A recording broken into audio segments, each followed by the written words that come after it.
आज हम लोग न्यूज़ वाले प्रोजेक्ट में एक स्पेशल चीज़ डिस्कस करेंगे, वो ये है कि हम क्लाइंट कंपोनेंट और स्टेट का इस्तेमाल करके, यूज़ इफेक्ट हुक का इस्तेमाल करके हम कैसे सर्चेबल बना सकते हैं इस पूरे डेटा को। सपोज दैट कि ये डेटा बहुत ज़्यादा हो जाए तो फिर हम इसको कैसे कंट्रोल करेंगे, सर्च कैसे करेंगे, क्योंकि बहुत ज़्यादा डेटा होगा तो सर्च ज़रूरी हो जाएगा।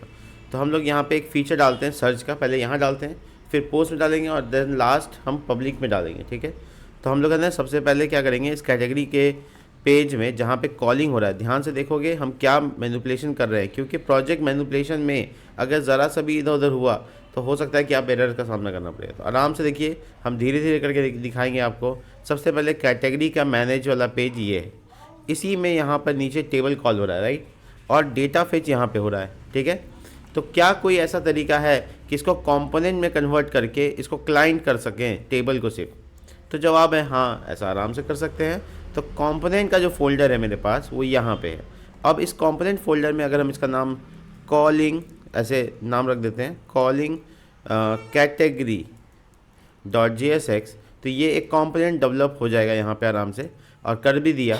इसी तरीके से हम लोग इसका, यानी कि जब हम मैनेज कर रहे हैं, ध्यान से देखें सब लोग, यहाँ पे मैनेज कर रहे हैं हम लोग ये वाला पेज, और इसमें हम टेबल को कट कर लेंगे, टेबल को, सिर्फ टेबल को कट कर लेंगे, और उस टेबल के कट करने के जगह पर, इस जगह पर हम लोग कॉलिंग कैटेगरी वाला कंपोनेंट कॉल कर लेंगे। ठीक है, तो ये जो टेबल अभी हम कट किया वो यहाँ पेस्ट कर देंगे। अब इसमें क्या क्या चीज़ ज़रूरी है यहाँ पे इंपोर्ट करना, पहले वो देख लेते हैं। सबसे ज़्यादा ज़रूरी बात ये इंपोर्ट लाइन की कोई ज़रूरत नहीं होती है। तो हम यहाँ पे इसको क्लाइंट कंपोनेंट कन्वर्ट करने के लिए क्या लिखेंगे, यूज़ क्लाइंट। इसके बाद हमको क्या क्या चीज़ की ज़रूरत है, देखो यहाँ पे कैटेगरी डेटा चाहिए जो कि हम प्रॉप से पास करवा सकते हैं, राइट, कैटेगरी डाटा प्रॉप से पास हो जाएगा। इसके अलावा और क्या रिक्वायरमेंट यहाँ पे दिख रहा है हमको, और है यहाँ पर देखो, ये मेरा एक्शन जो कि यहाँ पे हम बाइंड करना पड़ेगा। तो नॉर्मली एक्शन से इंपोर्ट यहाँ से करा लेते हैं, देखो ये इंपोर्ट हो गया। ठीक है, और चीज़ें क्या है देख लेते हैं, और मुझे लगता है कि लिंक वाला इंपोर्ट करना ज़रूरी है, तो लिंक भी इंपोर्ट कर लेते हैं। बाकी अगर जो नहीं मिलेगा हमको, वो एरर तो हमको बता ही देगा कि क्या हम छोड़ा है।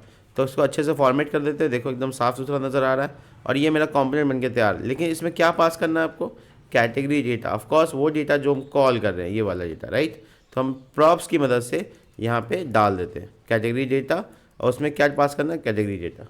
ठीक है, द नेम प्रॉप्स का भी सेम, वेरिएबल का भी सेम। तो मुझे अभी ये चेक करना है, क्रॉस चेक करना है कि क्या कोई एरर आ रहा है। जवाब है नहीं, एकदम ठीक ठाक काम कर रहा है। तो क्या हुआ कि सर्वर कंपोनेंट, यानी ये वाला पेज वाला फाइल, डेटा फेच किया मंगूज के मॉडल से, और वो पास कर दिया प्रॉप्स को, अब वो कॉलिंग कैटेगरी पे चला गया। अब ये क्लाइंट कंपोनेंट है, क्लाइंट कंपोनेंट का डेटा हम लोग जैसे चाहे मैनिपुलेट करें, कोई दिक्कत नहीं है। तो हम यहाँ पे बनाएंगे स्टेट बनाने के लिए हम लिखते हैं कॉन्स्ट, और ये यहाँ पे लिख देते हैं कैट डेटा, शॉर्ट नेम लिख देते हैं, और सेट कैट डेटा। ठीक है, और हम लोग जो हुक यूज़ करेंगे उसका नाम है स्टेट। ठीक है, और इसका डिफ़ॉल्ट वैल्यू क्या दे देंगे, ऑफकोर्स ये कैटेगरी डेटा को डिफ़ॉल्ट वैल्यू दे देंगे, यानी जो डेटा सर्वर हमको पास करके दे रहा है, सर्वर क्लाइंट से, वो डेटा मेरा इनिशियल वैल्यू हो जाएगा स्टेट का। तो इसका मतलब है जो इनिशियल डेटा होता है वो कैट डेटा के पास पहुंच गया। तो हम लोग यहाँ पे अब लूप कैट डेटा से चलाएंगे, ना कि कैटेगरी डेटा से। तो मेरा कोई चेंजेस नहीं आया आउटपुट में, देखो। बट ये वाला कंपोनेंट सर्वर, ये वाला कंपोनेंट क्लाइंट कंपोनेंट बन गया, और ये स्टेटफुल हो गया। स्टेटफुल उसको कहते हैं जिसका क्लाइंट का अपना खुद का एक स्टेट हो। मैंने जब रिएक्ट पढ़ाया था तो बताया था कि कंपोनेंट का जो मेमोरी होता है वो स्टेट होता है। तो कंपोनेंट को प्रॉप से जो डेटा पास कराया उसको एक मेमोरी दे दिया, और हम अब उस डेटा को मैनिपुलेट कर सकते हैं। और हम ये भी जानते हैं कि जब हम कोई स्टेट में अपडेट करेंगे तो मेरा री रेंडर पॉसिबल है। तो हम ये वाला फंक्शन इसीलिए इस्तेमाल करेंगे। अभी यहाँ पे सर्च फीचर डालना है, ठीक है, ध्यान से देखिएगा, सर्च फीचर डालना है। तो हम सर्च फीचर को डालने के लिए यहाँ पे टेबल के ऊपर, ज़रा सा ऊपर टेबल के यहाँ पर हम है ना एक छोटा सा पहले फ्रेगमेंटेशन ले लेते हैं, और टेबल के ऊपर जगह बना लेते हैं सर्च का फीचर ऐड करने के लिए। तो वहाँ पे एक डिव बना लेते हैं, क्लास नेम फ्लिक्स, और लिखते हैं जस्टिफाई इंड यानी आखिरी में लेके जाओ, और इसके अंदर एक विथ वाला क्लास नेम W-2/12, यानी कि 12 भागों में सिर्फ 2 भाग, यानी छोटा सा डब्बा। और हम इसके अंदर डालते हैं एक फॉर्म चाहे तो फॉर्म से बना लो, चाहे तो डायरेक्ट इनपुट लगा सकते हो, क्योंकि हम यहाँ पे फॉर्म का कोई सर्वर एक्शन यूज़ नहीं कर रहे हैं, इसलिए हम आराम से इनपुट डाल सकते हैं। इनपुट टाइप सर्च, हम लोग सबको पता है टाइप सर्च होता है। क्लास नेम, इसका CSS करने के लिए एक बॉर्डर मिल जाएगा, थोड़ा सा पैडिंग मिल जाएगा, पैडिंग टॉप बॉटम से मिल जाएगा और थोड़ा राउंडेड हो जाएगा। ये देखो, तो ये इनपुट टैग सेल्फ क्लोजिंग होता है, तो इसको इस तरह से क्लोज कर लेना है। और प्लेस होल्डर डालकर थोड़ा पब्लिक से इंटरेक्शन भी कर सकते हैं। फाइंड बाय टाइटल, यानी टाइटल से आप ढूंढ सकते हैं। तो आप नोटिस करेंगे कि ये वाला डब्बा यहाँ पे दिख रहा है, ठीक है। ये डब्बा थोड़ा सा अलग अंदर की तरफ चला गया, कोई बात नहीं है। आप इसमें थोड़ा सा एक बात कह दें कि देखो ऐसा है कि फ्लिक्स 1 कर दो और थोड़ा पैडिंग दे देते हैं। तो हम PX10, ठीक है। तो ये जो पैडिंग दिया है फिर भी नहीं आया, ये थोड़ा ज़्यादा अंदर चला गया है। देखते हैं क्या वजह है, एग्जैक्ट वजह जानने की कोशिश करते हैं। तो पहले तो हम लिखते हैं यहाँ पे BG कलर, तब समझ में आएगा कि कितना दूर का एरिया है। तो मुझे लग रहा है कि BG ट्रांसपेरेंट करके देखते हैं, रेट कहाँ तक है, यहाँ तक है, लेकिन ये अपने से बढ़ गया आगे। कोई बात नहीं, पैडिंग की वजह से बढ़ा होगा और कोई रीज़न नहीं दिख रहा है। तो 2/12 की जगह पे 1/12 ट्राई करते हैं। ये विथ नहीं देंगे तो सही जगह पे आ रहा है ना, देखो, हाँ ठीक है। तो ये विथ वाला क्लास को इग्नोर कर सकते हैं हम, है ना, कर देते हैं। तो मेरा काम हो गया। अपने को सिर्फ डिज़ाइन से मतलब है, वो कैसे भी करके लेते आना है, और आ गया है, जगह पे आ गया है। अब हम इसमें थोड़ा सा पैडिंग ऊपर से, मार्जिन ऊपर से और नीचे से दे देंगे Y लगाकर, तो थोड़ा सा गैप आ जाना चाहिए दोनों के बीच में। देखो आ गया। अब BG कलर जो मेंशन है वो हटा देना है, क्योंकि वो सिर्फ देखने के लिए बनाया था। देखो ठीक है। तो ये जो सर्च वाला फीचर है ये यहाँ पे अवेलेबल हो गया। अब हम कुछ ऐसा करेंगे कि देखो, जब हम इसमें टाइप करें, जब भी हम इसमें टाइप करें तो कुछ ना कुछ इवेंट हो, और वो इवेंट इसके डेटा को, यानी स्टेट में जो स्टोर डेटा, कैट डेटा को फिल्टर करे, उससे मैच करने वाला हर डेटा को बुला ले, ठीक है। तो ये पॉसिबिलिटी हम क्रिएट करेंगे कि मैच करने वाला डेटा आ जाए। खैर, यहाँ पर अभी फ़िलहाल के लिए सर्च फीचर को हम लोग किससे बनाएंगे, तो ऑन चेंज से बनाएंगे। ऑन चेंज एक इवेंट होता है जिससे हम लोग आराम से चेंज होने पर स्टेट में बदलाव देख सकते हैं। तो जो भी हम चेंज करेंगे उसमें हमारे पास होना चाहिए सर्चिंग डेटा। थोड़ा सोचने देते हैं यहाँ पे हम क्या और कर सकते हैं।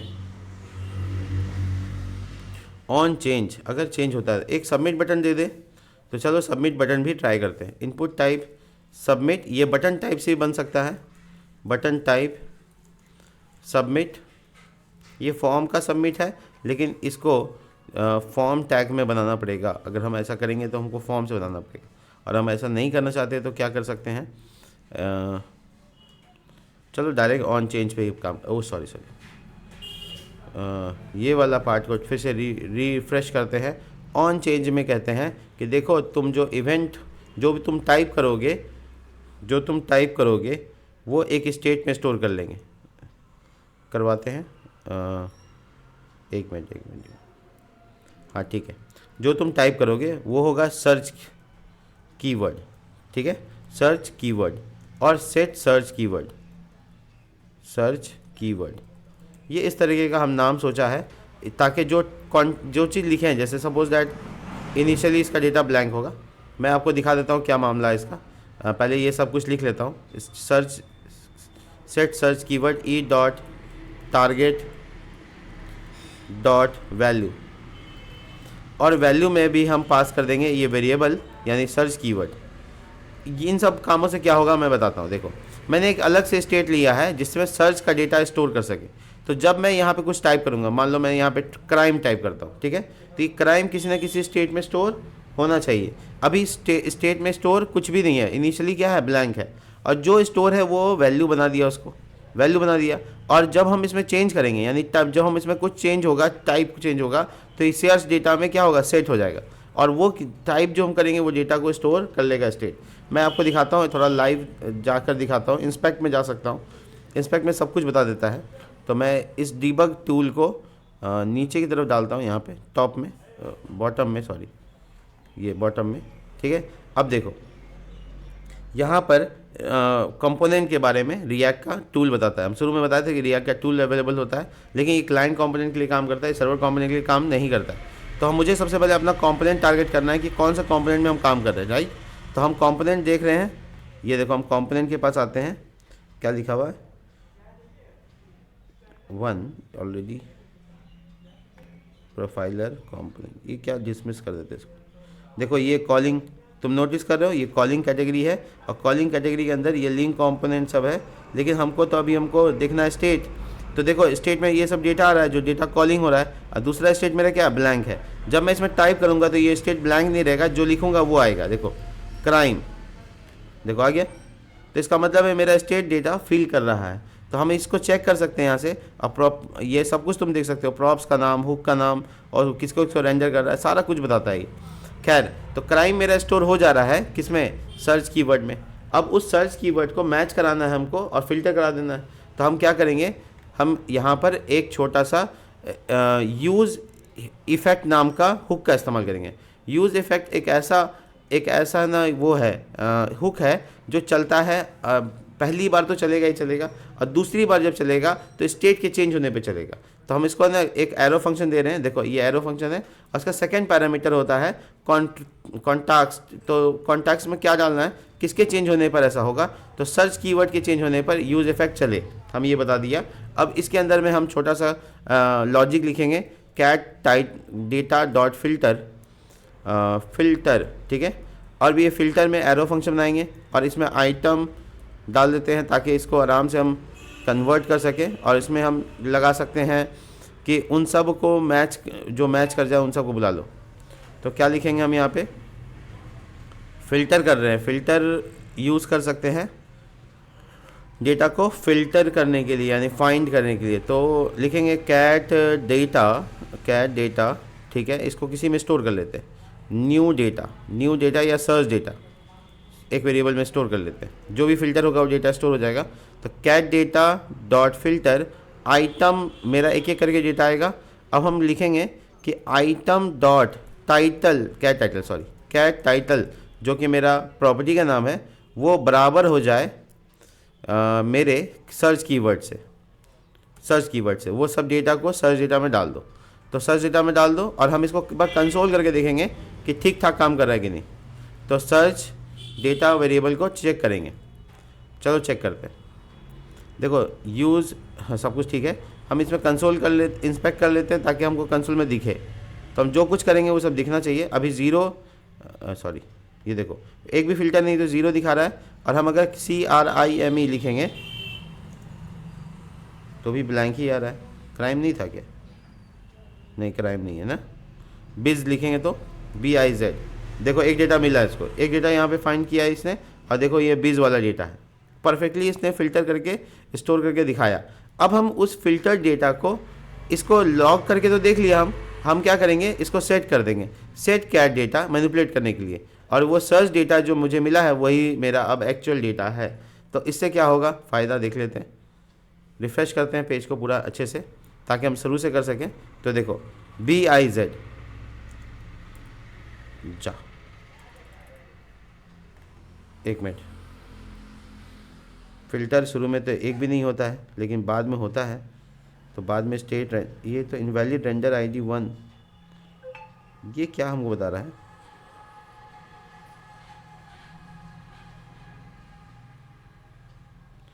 इसको देखना पड़ेगा। ये कई बार हमको प्रिंट करके दिखा। सेट डाटा, ये डाटा हमने सर्चेबल डेटा है, कीवर्ड से जो मैच करे। फिर से देखते हैं, ये कर्सर रखते साथ गायब नहीं होना चाहिए। शुरू में इनिशियली ये क्या गलती हो रहा है, इस फिल्टर वाले कोड को हम डायरेक्ट सर्च में भी डाल सकते हैं बिना वेरिएबल बनाए ऐसे। अब चेक करते हैं क्या मामला है। ये रेंडर ID 1 क्यों बता रहा है पता नहीं, सेम इशू। BIZ नहीं, काम ही नहीं कर रहा, जबकि वहाँ पे तो कीवर्ड्स तो अवेलेबल थे। तो क्या गलती है?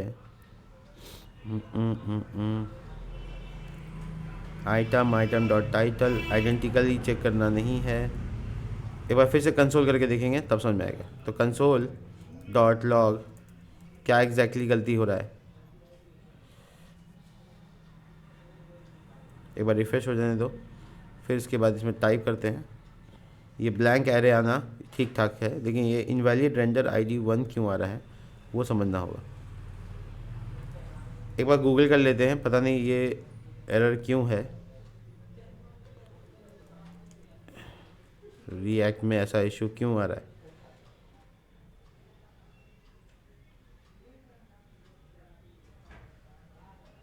Can not load component tree invalid।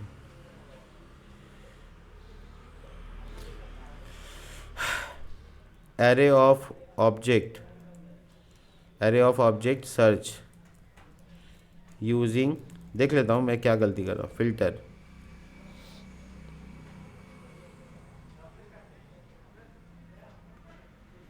चलो देखें। ये मेरा एरे ऑफ ऑब्जेक्ट इसी टाइप का है। फिल्टर डेटा है लेवल और कीवर्ड है स्टैंडर्ड, तो ठीक है। फिल्टर से हम कैसे कर सकते हैं इसको, डाटा डॉट फिल्टर, इसमें भी एरो फंक्शन बना हुआ है। रिटर्न करो उसको जिसका ऑब्जेक्ट का डेटा फिल्टर कीवर्ड के बराबर हो। मैंने भी तो ये किया, कुछ अलग तो नहीं किया। ये शॉर्ट हैंड में ऐसा लिख सकते हैं।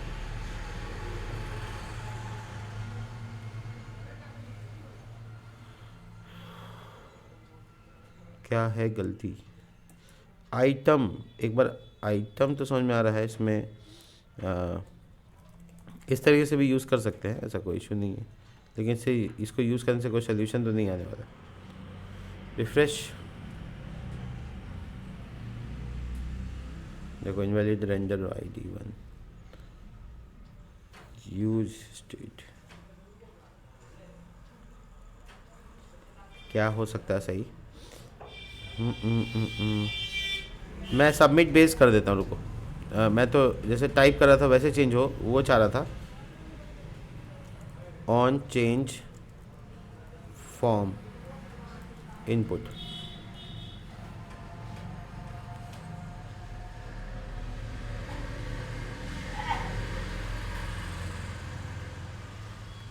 देख लेता हूँ क्या इशू कर रहा हूँ मैं।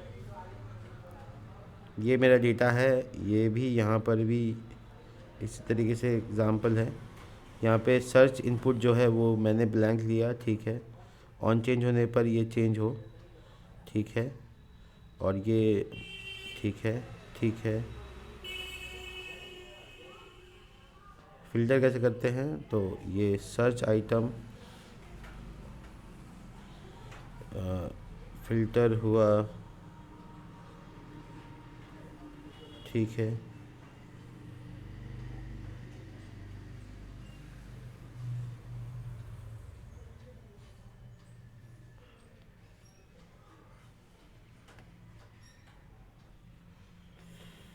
रुको मैं देख लेता हूँ। मैं इसको थोड़ा सा चेंज करता हूँ, कोशिश करता को कर रहा था जो चीज़ वो नहीं हो रहा था, मैं चेंज कर लेता हूँ। फॉर्म और उसके बाद ऑन सबमिट लगाता हूँ। ऑन सबमिट, एक सबमिट होने पे फॉर्म चलेगा, फंक्शन चलेगा। ऑन सबमिट हैंडल सबमिट नाम का फंक्शन बनाएंगे, बनाया नहीं है। और ये फॉर्म टैग, तो इनपुट टाइप को डाल देते हैं फॉर्म के अंदर, ठीक है। और इसका एक सबमिट बटन बना देते हैं। तो क्या सबमिट बटन बनेगा, तो नॉर्मली हम लिखते हैं इनपुट टाइप सबमिट, और यहाँ पर क्लास नेम, ताकि डिज़ाइन हो जाए BG डैश रेड कलर का बटन, टेक्स्ट वाइट कलर का, PX3 PY2, और थोड़ा सा राउंडेड हो जाए, और ये इस तरह से बंद हो जाएगा। सेल्फ क्लोजिंग वैल्यू में लिखा रहेगा गो इसलिए ताकि बटन का नाम गो दिखे इस तरीके से, ठीक है। तो ये हैंडल सबमिट फंक्शन है, इसको हम यूज़ इफेक्ट की जगह पे चेंज कर देते हैं। हैंडल सबमिट फंक्शन है, एरो फंक्शन को कन्वर्ट कर देते हैं, ये फंक्शन है, और यहाँ पर कॉन्स्ट लगा देने से ये एरो फंक्शन बन जाएगा। और हम यहाँ पे डबल एरो नहीं यूज़ करेंगे, इवेंट पास कर देते हैं। ई डॉट प्रिवेंट डिफ़ॉल्ट होता है, प्रिवेंट डिफ़ॉल्ट, और ये हो गया मेरा सबमिट होने पे एरर ना आने का तरीका। अब जो सबमिट होगा तो फिर वो क्या करेगा, वो हमारा डेटा को फ़िल्टर करेगा। देखते हैं, डेटा को फ़िल्टर करेगा। तो फ़िल्टर करेगा तो हमारा स्टेट चेंज होगा, सेट कैट डेटा, ठीक है। और ये सब नहीं चाहिए, ये हटा देते हैं। अब यूज़ इफ़ेक्ट हम यूज़ करना बंद कर दिए, ये वाला हुक इस्तेमाल नहीं कर रहे हैं। और हम सबमिट करने पर ऐसा इवेंट बनाना चाहते हैं। चेक करते हैं अपना प्रोजेक्ट। देखो ये मेरा प्रोजेक्ट, ये सबमिट बटन आ गया इसका, और इसमें हम कुछ टाइप करते हैं पहले। तो जैसे लिखते हैं बिज़, ठीक है।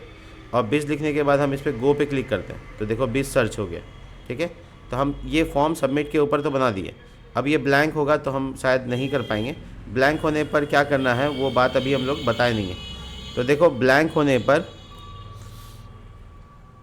यहाँ पे हम क्या कह सकते हैं कि अगर तुम्हारा सर्च कीवर्ड ब्लैंक है, if search keyword triple equal कर देते हैं, अगर ब्लैंक है, ठीक है, आइडेंटिकली ब्लैंक है, तो सेट करो कैट डेटा को कैटेगरी डेटा से जो प्रॉप से आ रहा है। और अगर ब्लैंक नहीं है तो फिर तुम्हारा ये सर्चिंग वाला काम हो, नहीं तो नहीं हो, ठीक है। तो हम यहाँ पे कर्ली ब्रैकेट डाल के ये चीज़ कर देते हैं, पॉसिबल हो गया। तो ये हम सर्च का फीचर बनाए हैं, डायरेक्ट टाइप करने की स्थिति में नहीं, सबमिट बटन पे क्लिक करने पर। तो यूज़ इफेक्ट में कोई एरर आ रहा था, मैं देख लूँगा नेक्स्ट वीडियो में, उस जैसे पोस्ट में सर्च बनाऊंगा या कैटेगरी में या बाहर में, तो फिर इसको चेंज कर दूंगा, अलग तरीके से बता दूंगा। तो यहाँ पे फ़िलहाल अभी टाइटल से एजुकेशंस, देखो एजुकेशंस, ठीक है। तो एजुकेशंस कैपिटल का स्मॉल का मैटर हो सकता है, क्या था, देखो ये ब्लैंक था तो पूरा आ गया डेटा, है ना। ब्लैंक सबमिट किया तो क्या आया, तुमने नोटिस किया होगा, कुछ भी सर्च नहीं हो रहा तो नहीं आ रहा है, लेकिन जब ब्लैंक है तो पूरा का पूरा डेटा आ रहा है। तो एजुकेशंस टाइटल है। अब एक बार इसको सर्च करके देखिए, इससे डेटा आ रहा है। बिज़ तो मैंने दिखाया ही आपको, लेकिन ये दोबारा से नहीं आ रहा है, ऐसा क्यों हो रहा है, इसकी वजह क्या है। इसकी वजह हो सकती है चेंज करना। तो अच्छा कोई बात नहीं, मैं एक बार देख लेता हूँ, ये इंस्पेक्ट में सब कुछ समझ में आ जाएगा। तो हैंडल सबमिट के ऊपर डालते हैं हम, पूरा मिटा देने के बाद ब्लैंक नहीं रहता ना, तो ब्लैंक हो जाता है, लेकिन दोबारा लिखने पर फिर लिखा जाता होगा। चलो देखें, console.log और सर्च कीवर्ड, सर्च कीवर्ड, इसको हम एक बार कंसोल कर लेते हैं, दूध का दूध पानी का पानी हो जाएगा कि एरर एग्जैक्टली है क्या। तो देखो हम यहाँ पे पहले बिज़ लिख के देखते हैं, बिज़ लिखा, ये एंटर किया, ये देखो अभी भी हमको एरर आ रही है, ये वाले पता नहीं क्यों आ रहे, मैं एकदम सेटिस्फाइड नहीं हूँ इस बात से कि आ क्यों रहे।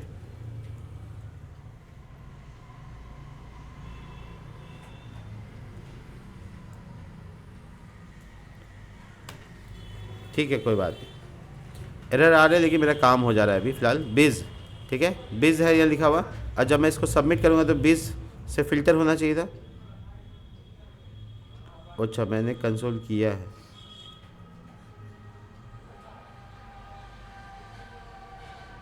ऊपर जो एरर्स हैं वो किस बात का एरर है, बोला कि मेथड आपने पास नहीं किया,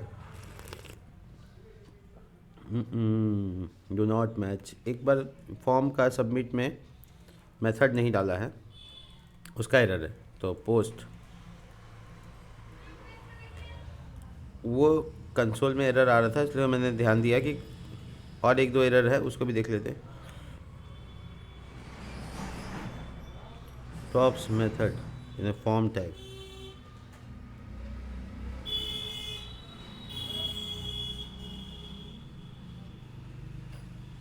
बहुत सारी चीज़ें हैं वार्निंग के तौर पे आ रही हैं।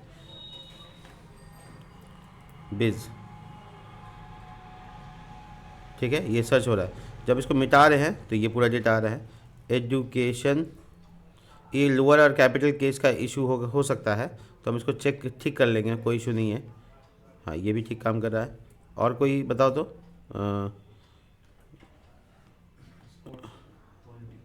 पॉलिटिक्स, टेक्नोलॉजी,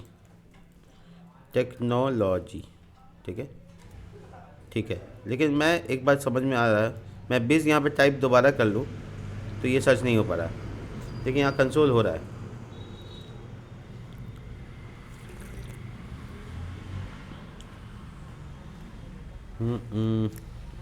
ठीक है, सर्च काम कर रहा है, 99% ठीक काम कर रहा है। 1% में देखना पड़ेगा कि पहले तो वो एरर्स क्यों आ रहे हैं वो देखना बहुत ज़रूरी है। और मेरी सर्चिंग जैसे जैसे देखो टेक्नोलॉजी ये ठीक ठाक काम कर रहा है, लेकिन मिटाने के बाद फिर एंटर करते हैं तो ये पूरा डेटा आता है। अच्छा, मैं समझ गया क्या हुआ होगा, मैं समझ रहा हूँ। देखो हो क्या रहा है मैं तो बताता हूँ। जैसे मैं बीज लिखा तो बीज तो सर्च हो गया, तो मेरा कैट डेटा जो है ना वो सिर्फ बीज बच गया। अब बीज में कोई चीज़ और सर्च करेंगे, अगर हम ऐसे कुछ और चीज़ सर्च कर रहे हैं तो फिर वो उस बीज में नहीं ढूंढ पा रहा। तो पहले उसको क्या करना होगा कि जब हम उसको मिटा दें या उसको हटा दें सर्च डेटा से, तो वापस से सेट कर दें। ये चीज़ ज़रूरी होगा। तो आइडेंटिकली नहीं, सर्च कीवर्ड सबमिट करने पर जब मेरे पास डेटा बचता है, ठीक है।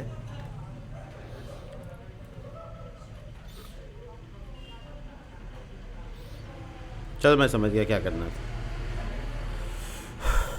यही चीज़ मैं हैंडल इफ़ेक्ट से कर रहा था तो उसमें नहीं काम कर रहा था। यूज़ इफ़ेक्ट क्यों नहीं काम कर रहा था, एक बार देख लेता हूँ। नेक्स्ट जेएस के वेबसाइट पे भी देख लेता हूँ कि कुछ नया चेंज आया है क्या, क्योंकि अगर कोई चेंज आया होगा तो पता करना पड़ेगा। यूज़ इफ़ेक्ट सर्च करो, यूज़ इफ़ेक्ट को, और देखो कि यूज़ इफ़ेक्ट काम कर सकता है कि नहीं। तो देखो यूज़ इफ़ेक्ट यहाँ काम कर रहा है। तो इसमें यूज़ इफ़ेक्ट में इसने क्या कर रखा है, यूज़ इफ़ेक्ट में क्या काम है, use effect we direct we validate. Use effect का एक ही एग्जांपल है यहाँ पे, ये रिएक्ट वाला रीयूज़ इफ़ेक्ट। यही मैंने एकदम वैसे ही यूज़ किया जैसे डिपेंडेंसी और स्टेप्स। तो डिपेंडेंसी में मुझे डालना होता है ये पूरा इफ़ेक्ट्स है, और डिपेंडेंसी में कि किसके चेंज होने पर। ठीक बात है, मैंने भी यही किया कर रखा था।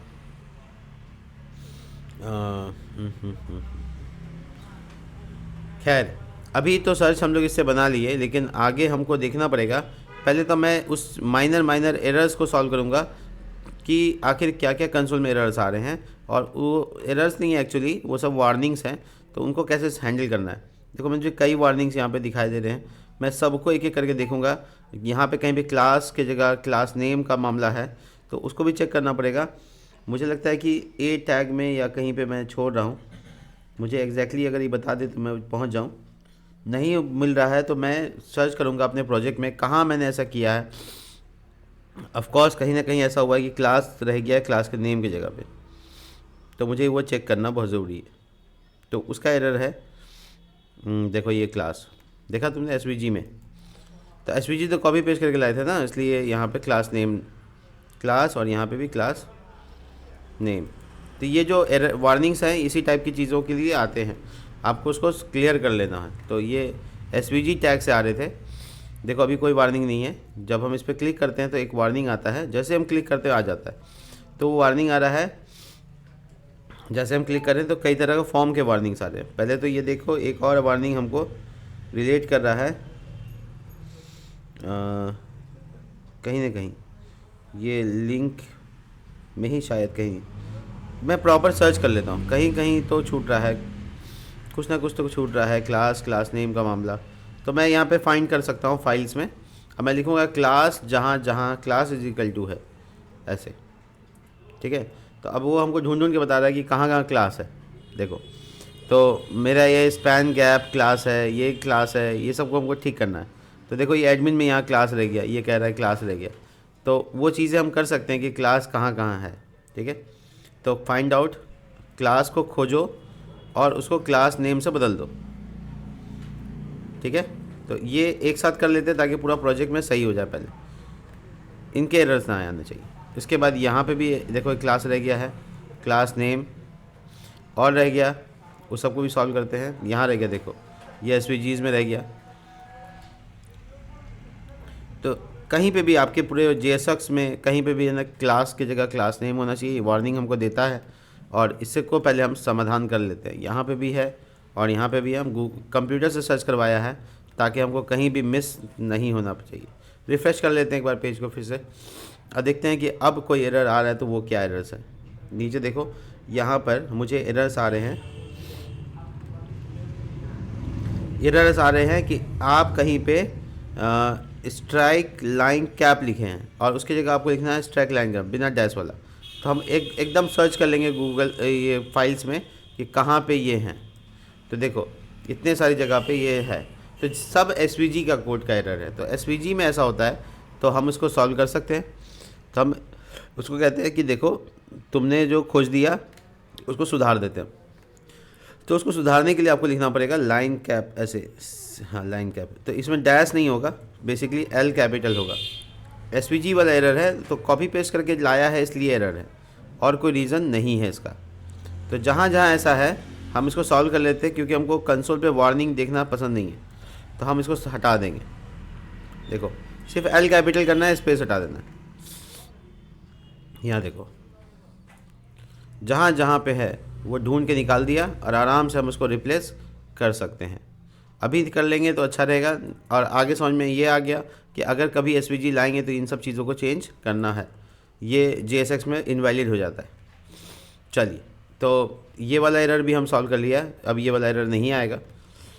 अब क्लिक करते हैं, देखते हैं कौन सा एरर आ रहा है। ऊपर आओ, देखो अभी भी है, ज्वाइन लाइन ज्वाइन करके कहीं कहीं है, उसको भी देखना पड़ेगा। वो ज्वाइन ही था तो नहीं, कैप और ज्वाइन अलग अलग है, लाइन ज्वाइन।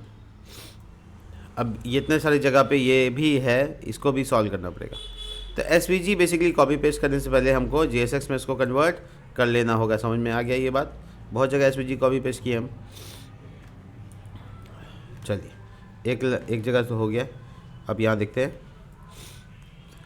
एल कैपिटल, ये एल कैपिटल, और देखो इस फाइल में कहाँ पे है, यहाँ पे है एल कैपिटल, ये वाला डैश एल कैपिटल, और 2-3 जगह और है। ठीक है, तो मैं आपको बता दूं, आप यहाँ पे रिप्लेस इन फाइल भी कर सकते थे एक साथ। तो आपको एक एक करके हम इसलिए करके दिखा रहे ताकि आपको समझ में आ जाए, लेकिन अगर बहुत ज़्यादा हो तो फिर आपको एक एक करके करने की ज़रूरत नहीं है, आप एक साथ सब जगह कर सकते हैं। तो मैं फाइंड पे चला जाता हूँ, देखता हूँ क्या और एरर हैं। देखो स्ट्रिक्ट थ्रो, अब ये हम नहीं करेंगे एक एक करके, ये हम दिखाते हैं आपको एक साथ कैसे करते हैं। तो आप एडिट में जाइएगा और यहाँ पे देखिए रिप्लेस इन फाइल्स लिखा हुआ है। तो इसको रिप्लेस करना है किससे, वो बता दीजिए। सॉरी, ये पेस्ट करना है और इसमें नीचे में ऐसे रखना है ना, मैं एक बार देख लूँ। हाँ ठीक है, एक साथ रिप्लेस हो गया ये पूरा प्रोजेक्ट में सब जगह। तो आपको ज़्यादा माथा नहीं लगाना है, रिफ्रेश कर दीजिए, देखिए ये वाला एरर दोबारा आ रहा है कि नहीं। ये नहीं आएगा पक्का है, दूसरा एरर आएगा। जो भी वार्निंग से सब अलग अलग हैं। देखो हमको कह रहा है कि प्रॉप्स का जो मेथड डज नॉट मैच, या तो ये वाला नहीं पता कैसे सॉल्व करते हैं। क्लाइंट और एक बार गूगल कर लेते हैं, ठीक है।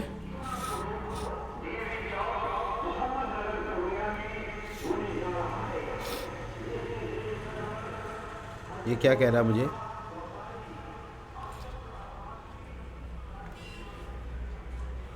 फॉर्म्स के टैग में ऐसा हो रहा है।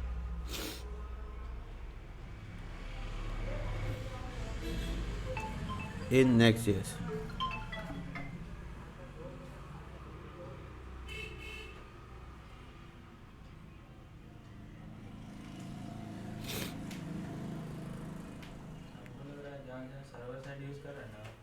हाँ हाँ हाँ, वही कह रहा हूँ। तो मैं सर्वर साइड पे कहाँ पे इंसर्ट का काम किया हूँ, ये पोस्ट तो स्मॉल में ही है, लेकिन कहाँ पे ऐसा होगा कि, अच्छा फाइंड कर लेते हैं।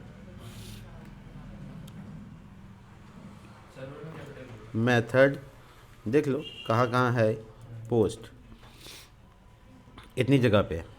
तो ये वाला कौन सा सर्वर है, तो सर्वर में कैपिटल में पोस्ट लिखना होता है। ओह सॉरी, ये देखो, अरे क्या हो रहा है, मैच ख़त्म हो जाता है इसलिए हट जाता है।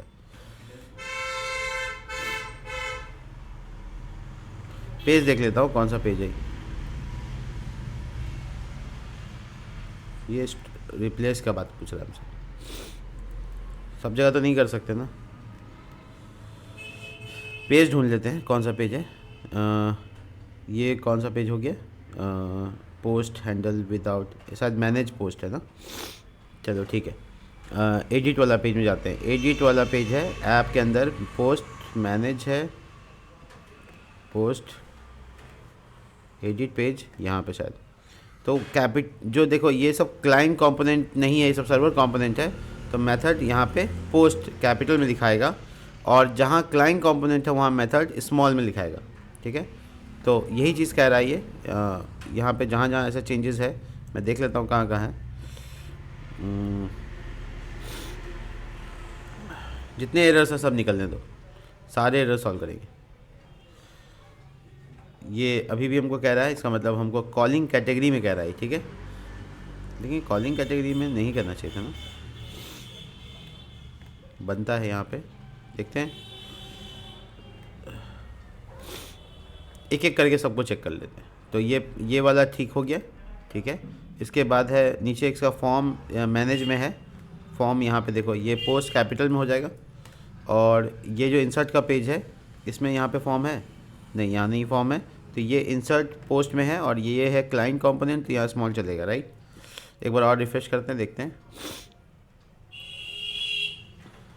आने देते हैं। देखो ये अभी भी हमको कहीं पे दिखा रहा है, सर्वर में पोस्ट और क्लाइंट में post do not match props method.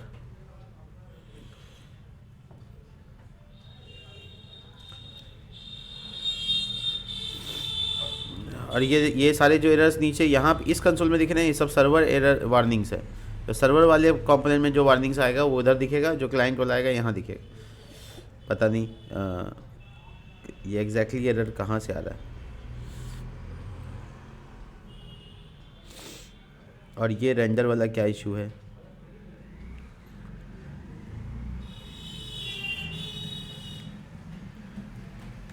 पता नहीं, इसको एक बार गूगल कर लेते हैं। ये फर्स्ट टाइम मैं देख रहा हूँ, इससे पहले तो मुझे भी नज़र नहीं आ रही। क्या ये है इनवैलिड रेंडर 1? हाँ, इसी टाइप का कुछ एरर है।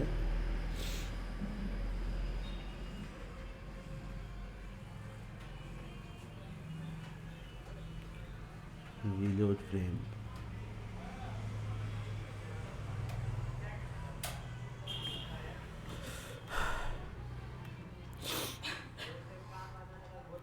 और कहाँ कहाँ हो सकता है? पहले फॉर्म ढूंढ लेते कहाँ का। रिप्लेस, फाइंड एंड रिप्लेस, जहाँ जहाँ मेथड फॉर्म टैग है, तो फॉर्म टैग यहाँ है। ये देखो पी खाली लिखा हुआ है, ये तो बड़ा इशू है। कहाँ, कौन सा पेज था ये? बैकएंड में इसका पाथ देखें, category edit, category edit, category edit. हाँ, यहाँ से पी लिखा हुआ है। पोस्ट पूरा लिखना है कैपिटल में, वो भी यही से एक एरर देगा तो सब आएगा। एडिट चूँकि इसी पेज में, तो एरर इस पेज में पॉसिबल है कि आएगा। देखो तो अभी भी है। और कहाँ कहाँ इनके परेशानियाँ हैं, मैनेज वाला पेज देख लेते हैं। कॉलिंग कैट, अब कॉलिंग कैट चला गया किस में, अलग से कंपोनेंट में।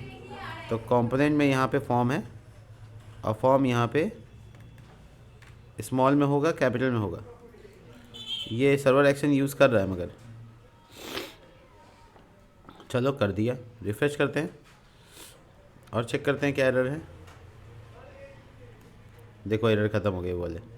चलो वो पकड़े गए, सारे एरर सॉल्व हो गए। अब ये इनवैलिड रेंडर 1, ये शायद लूप चल रहा है, इसका इशू हो सकता है।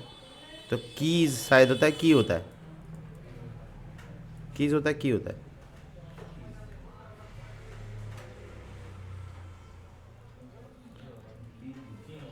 की है, ठीक है। इंडेक्स की जगह पे हम क्या यूज़ कर लें? इंडेक्स तो ठीक ठाक काम करना चाहिए था इसको। एक काम करते हैं, पकड़ने के लिए हम इसको लूप को बंद कर देते थोड़ी देर के लिए। अगर ये लूप में एरर होगा तो नहीं दिखाएगा, ठीक है। तो अगर रेंडर का इशू लूप से है, क्योंकि कई बार चल रहा है तो हमको लूप जैसा लग रहा है फीलिंग, नहीं। इनवैलिड रेंडर आईडी, ये एकदम नहीं होना चाहिए था, पता नहीं। और हो सकता है कि कोई HTML का आईडी वगैरह का मामला तो नहीं है। आईडी, ये लूप हटा के देख लिया मैंने, लेकिन यहाँ कुछ ऐसा इशू नहीं नज़र आ रहा है। और फॉर्म सेक्शन को हटा के देख लेते थोड़ी देर के लिए कमेंट करके, तब देख लेते कि क्या कमेंट फॉर्म सेक्शन का एरर है। मतलब हमको पता लगाना पड़ेगा कि कौन एग्जैक्टली कहाँ से ये वो एरर आ रहे हैं। ये भी एक बार आया, और एक बार क्यों आया,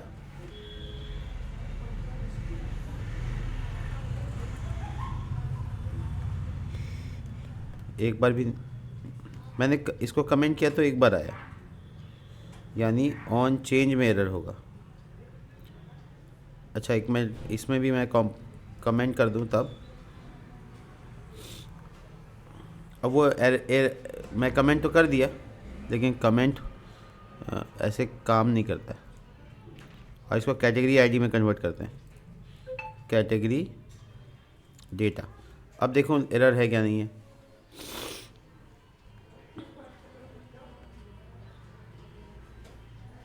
है, इसका मतलब सबसे कोई लेना देना नहीं है।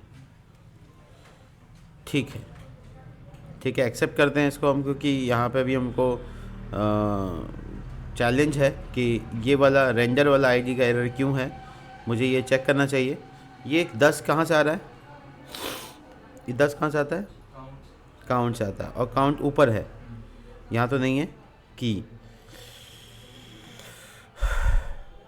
ठीक है, we have a data item,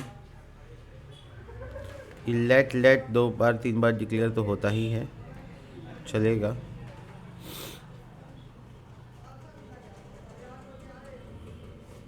मुझे नहीं लगता।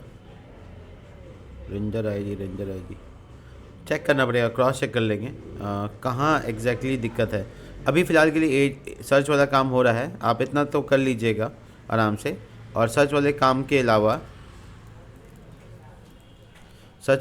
अलावा आपको वो देखना पड़ेगा कि सर्च वाला काम ठीक ठाक काम कर रहा है। 1-2% का एरर है तो उसको भी देख लेंगे, और बाकी हम पोस्ट पे काम करेंगे कल। मिलते हैं नेक्स्ट वीडियो में, तब तक के लिए बाय।